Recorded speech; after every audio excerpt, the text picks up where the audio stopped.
आजचा crime report हा एका अशा गुन्हेगारी प्रवृत्तीवर आहे ज्यामुळे माणुसकीबद्दल प्रश्न निर्माण होतो, आपल्या सुरक्षिततेवर प्रश्न निर्माण होतो आणि पोलिसांना सुद्धा अशा गुन्ह्यांचा गुन्हेगार शोधायला अतिशय सावध आणि चालाकीने काम करायला लागतं।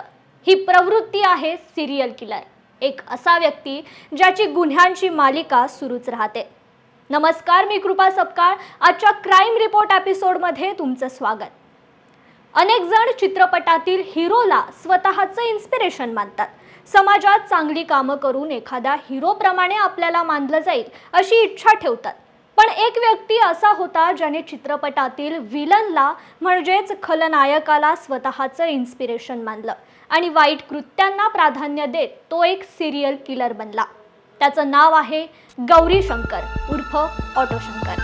काय आहे या सिरियल किलरची ही थरारक गोष्ट, पाहुयात याबद्दलचा हा सविस्तर व्हिडिओ।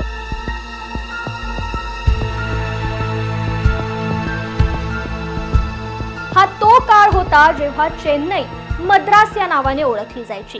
वर्ष चालू होतं 1955। तामिळनाडूमधील वेल्लोरमध्ये गौरी शंकरचा जन्म होतो। 15 ते 20 वर्षांनंतर रोजीरोटीसाठी गौरी शंकर मद्रास गाठतो। त्याला पेंटिंगची आवड असल्यामुळे तो तिथे पेंटिंगचं काम करू लागला।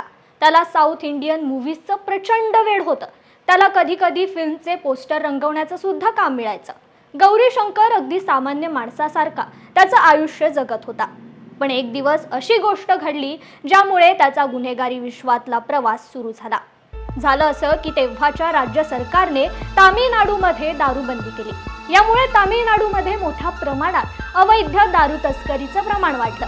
तेव्हा गौरी शंकरच्या सोबतचे जे लोक होते ते या अवैध दारूच्या धंद्यात उतरले। रोजच्या कमाईपेक्षा जास्त पैसे या धंद्यातून त्यांना मिळू लागले आणि हे बघून जास्त पैसे कमवायच्या हिशोबाने गौरी शंकरने सुद्धा या अवैध दारूच्या धंद्यात पाऊल ठेवलं। या धंद्यात प्रचंड धोका होता। पोलिसांकडून तपास चेकिंग होत असायची। या सगळ्यातून वाचण्यासाठी तामिळनाडूमधील एका गँगने यावर उपाय शोधून काढला। दारूची तस्करी ऑटो रिक्षामधून करण्याचा उपाय। कारण ऑटो रिक्षा शहरात सतत फिरत असायच्या। प्रवासी ऑटो रिक्षामधून सतत प्रवास करत असायचे, त्यामुळे पोलिसांना ऑटोवर एवढा संशय येत नसत आणि म्हणूनच ऑटो रिक्षामध्ये दारू लपवणं सोपं जायचं। ऑटोमधून दारूची तस्करी करण्यासाठी गौरी शंकरने ऑटो विकत घेतली आणि त्याने दारूची तस्करी करण्यास सुरुवात केली। हे त्याचं गुन्हेगारी विश्वातलं पहिलं पाऊल। दारूच्या तस्करीचं काम तो एका दुसऱ्या गँगसाठी करत होता, पण नंतर त्याने त्याचा भाऊ मोहन व अन्य 4-5 साथीदारांसोबत स्वतःची गँग बनवली आणि स्वतःच्या दारू तस्करीचं काम सुरू केलं। तामिळनाडूमधील तिरुवनमयूरमध्ये गौरी शंकरच्या गँगचा दरारा वाढत गेला। मद्रासमध्ये तेव्हा डान्स बारची क्रेज होती। गौरी शंकरला सिनेमाचं वेड असल्याने त्याला डान्स गाण्यांमध्ये सुद्धा तेवढाच इंटरेस्ट होता, त्यामुळे तो अधूनमधून डान्स बारला जायचा। परंतु तिथलं वातावरण बघून त्याच्या डोक्यात विचार आला की दारूचा धंदा हा पुरेसा नाहीये, त्यामुळे त्यांनी मुलींचा व्यवसाय चालू केला। पेरियार नगरमध्ये त्यांनी अड्डा चालू केला, जिथे तो मुलींना उचलून आणायचा व त्यांच्याकडून वेश्या व्यवसाय करून घ्यायचा। त्याचा हा व्यवसाय इतका वाढला की त्याने मद्रासमध्ये दुसरा अड्डा सुरू केला। या दरम्यान तिरुवनमयूरमध्ये अचानक 9 तरुणी बेपत्ता झाला। त्यांचे पालक याबद्दलची तक्रार घेऊन पोलिसांकडे गेले, मात्र पोलिसांनी याकडे दुर्लक्ष केलं। या मुली त्यांच्या मर्जीने घराबाहेर पडून दुसऱ्या कामाला लागल्या असतील अशी उत्तरं पोलीस देत होते, पण या मुलींचे कुटुंबीय या गोष्टीला तीव्र विरोध करत होते। त्यामुळे पोलिसांनी या गोष्टीचा तपास करायला घेतला, परंतु त्यांच्या हाती काहीही लागलं नाही। खरं तर गौरी शंकर जो व्यवसाय करायचा त्याला काही पोलिसांचा सुद्धा दुजोरा होता। तसेच तेव्हाचे मोठमोठे नेते मंत्री यांच्यासोबत अनेक वेळा गौरी शंकरची उठबैस होत असे। त्यांच्या सर्व अपेक्षा तो पूर्ण करत असे, मग ते दारू पुरवणे असो किंवा मुली। पोलीस व नेत्यांचा पाठिंबा असल्या कारणाने गौरी शंकरचा जोर अजूनच वाढला। मद्रास त्याची स्वतःची प्रॉपर्टी असल्यासारखं तो वागू लागला। गौरी शंकरच्या गुन्ह्यांमध्ये दिवसेंदिवस वाढ होत होती। तो हळूहळू विलन बनत चालला होता। यामध्ये भर म्हणून त्याने अजून एक असा गुन्हा केला ज्याने त्याच्यातील राक्षस जागा झाला। गौरी शंकर नेहमी ज्या डान्स बारमध्ये जायचा तिथे ललित नावाची एक मुलगी होती। या मुलीवर गौरी शंकरला प्रेम झालं। त्या ललितला सुद्धा तो आवडू लागला, पण त्यांची ही लव्ह स्टोरी सुरू होताच संपली।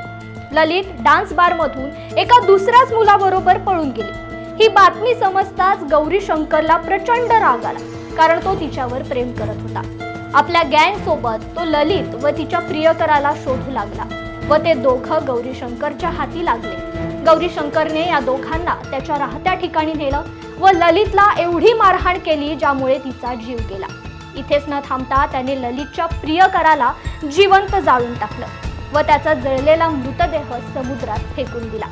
त्यानंतर गौरी शंकरच्या लॉन्ज मधील एका मुलीला 3 तरुण जबरदस्ती बाहेर घेऊन जात होते. त्या मुलीचा आरडाओरडा ऐकून गौरी शंकर लॉन्जच्या बाहेर आला व या तरुणांसोबत त्याची बाचाबाची झाली. गौरी शंकरने या मुलांना जीवे ठार मारलं व पेरियर नगर मध्ये त्यांचे मृतदेह एका भिंतीत विटा व सिमेंट घालून गाडले. त्यांच्या अशा गुन्ह्यांचे सत्र थांबतच नव्हते. पोलीस सुद्धा या कृत्यांकडे फारसं लक्ष देत नव्हते. पण 1988च्या आसपास एक अशी घटना घडली ज्यामुळे गौरी शंकरचं नाव पहिल्यांदा स्वतःहून पोलिसांच्या समोर आलं. एक तरुणी रस्त्यावरून एकटीच जात असताना काही गुंडांनी तिला पकडलं व जबरदस्ती रिक्षामध्ये बसवण्याचा प्रयत्न केला. पण ती गुंडांच्या तावडीतून सुटली व तिथून पळून गेली. तिने लगेचच पोलीस स्टेशन गाठलं व अपहरणाची माहिती दिली. पोलिसांनी विचारलं असता तिने सांगितलं की 3 जण मला जबरदस्ती पकडून नेत होते व एका माणसाचं नाव घेत होते आणि यातून जे नाव समोर आलं ते होतं ऑटो शंकर. एवढं सगळं ऐकून सुद्धा पोलिसांनी हे प्रकरण मनावर घेतलं नाही. परंतु नंतर त्यांच्यावर दबाव आला आणि 27 जून 1988 मध्ये ऑटो शंकरच्या हातात पहिल्यांदा बेड्या पडल्या. पण या बेड्या त्याच्या हातात जास्त काळ टिकल्या नाहीत. लगेचच ऑटो शंकरची जामिनावर सुटका झाली. त्याच्या जामिनामध्ये पोलिसांचं त्याला उपकार रूपी सहकार्य होतं. पण त्याचा हा सुटकेचा आनंद त्याच्या नशिबात फार काळ नव्हता. तेव्हा तामिळनाडूमध्ये अनेक राजकीय घडामोडी घडत होत्या. तामिळनाडूचे तत्कालीन मुख्यमंत्री MG रामचंद्रन यांचं त्यावेळी निधन झालं आणि इथूनच ऑटो शंकरचे वाईट दिवस चालू झाले. तामिळनाडूमध्ये राज्यपाल राजवट लागू झाली होती.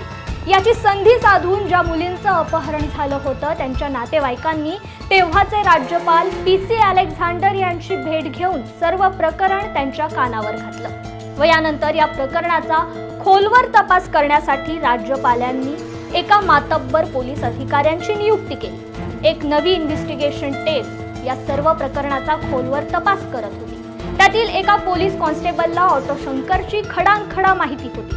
त्यासोबतच ऑटो शंकरला मदत करणारे पोलीस सुद्धा माहित होते. या कॉन्स्टेबलने तपासासाठी खूप महत्त्वाच्या गोष्टी समोर आणल्या. ऑटो शंकरच्या लॉन्जवर घरी पोलिसांनी छापेमारी करण्यास सुरुवात केली. ऑटो शंकरला दुसऱ्यांदा अटक केली गेली. त्याच्या साथीदारांना सुद्धा पोलिसांनी ताब्यात घेतलं. ऑटो शंकर जिथे राहत होता तिथे एक डायरी होती. त्या डायरीमध्ये ऑटो शंकर त्याच्या सर्व गोष्टी लिहित होता. पाहायला गेलं तर ही डायरी म्हणजे ऑटो शंकरची लिखित स्वरूपात क्राईम हिस्ट्रीज होती. हा त्याचा सर्वात मोठा पुरावा पोलिसांच्या हाती लागला. एवढे पुरावे सापडल्यावर ऑटो शंकरने सुद्धा त्याचे गुन्हे कबूल केले. मद्रास सेंट्रल जेलमध्ये ऑटो शंकर व त्याच्या साथीदारांची रवानगी करण्यात आली. नंतर ऑटो शंकरला कोर्टात आणलं गेलं. तिथे तो त्याच्या क्रूर गुन्ह्यांची कबुली देत होता.